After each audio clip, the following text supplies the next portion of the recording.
Assalamualaikum warahmatullahi wabarakatuh. Perkenalkan, nama saya Kalivia Siregar dengan NIM 211 Di sini saya akan menjelaskan terkait dengan pengerjaan untuk penentuan arah tegasan pembentuk sesar. Di sini sudah terdapat satu contoh soal, yakni dalam sebuah bidang sesar berarah N 38 derajat E dengan dip 67 NW memotong lapisan batu bara. Dijumpai struktur penyerta berupa garis-garis atau stick and lines dengan arah penunjaman N 240 derajat E. Tentukan arah tegasan pembentuk sesar, diantaranya ada sigma 1, sigma 2, dan sigma 3. Hal pertama yang harus dilakukan adalah kita membuat plot bidang sesarnya terlebih dahulu. Jadi di sini sudah ada stereonet.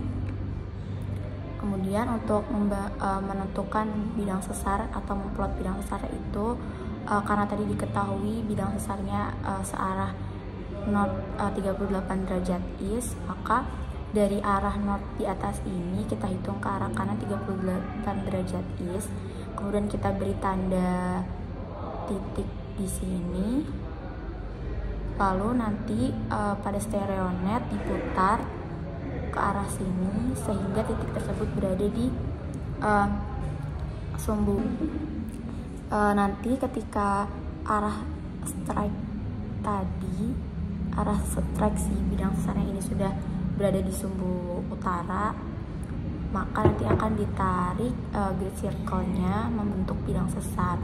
Nah, di sini sudah ada fault plane atau bidang sesarnya. Kemudian setelah itu kita plot tren dari striasinya.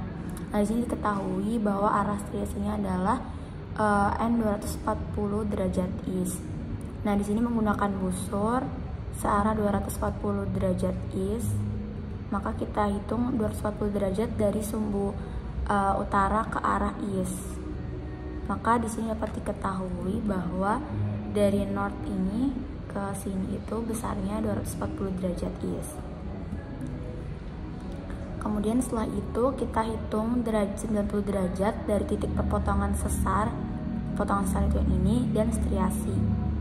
Kita hitung 90 derajat di sepanjang bidang sesar, maka kita dapat plot di sininya adalah sigma 2. Hitung 90 derajatnya ini dapat dihitung dengan cara menyamakan bidang sesar dengan grid circle, kemudian kita tarik ke atas, dimana setiap satu small circle-nya ini bernilai 10 derajat, sehingga didapatkan titik sigma 2-nya berada di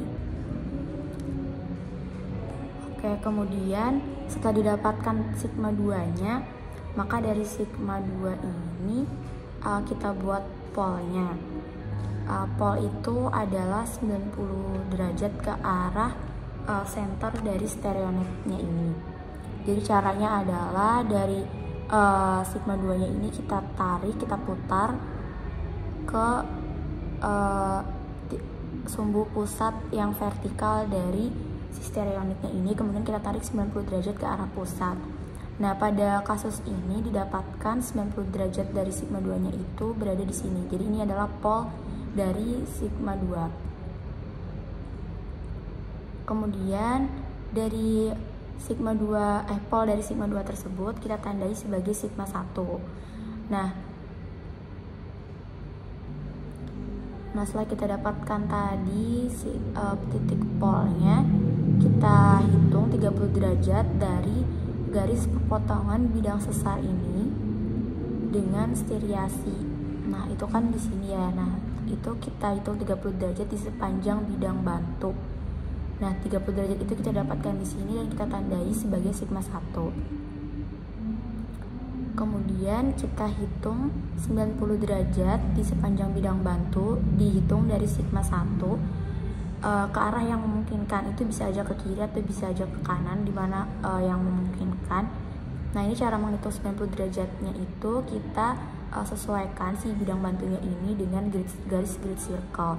Kemudian kita hitung 90 derajat ke arah yang memungkinkan tadi. Nah, dari titik tersebut kita tandai sebagai sigma 3.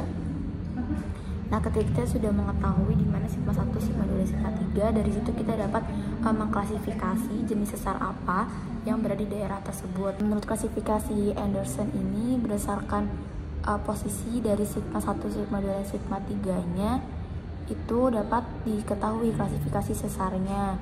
Jadi apakah itu sesar normal atau strike slip faults atau reversive slip faults. Nah, jadi berdasarkan konsepnya bahwa sigma 1 adalah gaya utama yang bekerja pada suatu sesar, sigma 2 adalah gaya yang menahan, dan sigma 3 adalah gaya yang ikut bergerak. Nah, kalau sesar tersebut adalah sesar normal, maka sigma 1-nya ini merupakan arah tegasan yang berada di garis vertikal atau sumbu Z. Sigma 2-nya berada di sumbu Y, dan sigma 3-nya berada di sumbu X.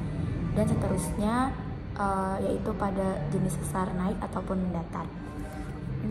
Sekian penjelasan dari saya. Apabila terdapat kekurangan, mohon dimaafkan. Terima kasih. Wassalamualaikum warahmatullahi wabarakatuh.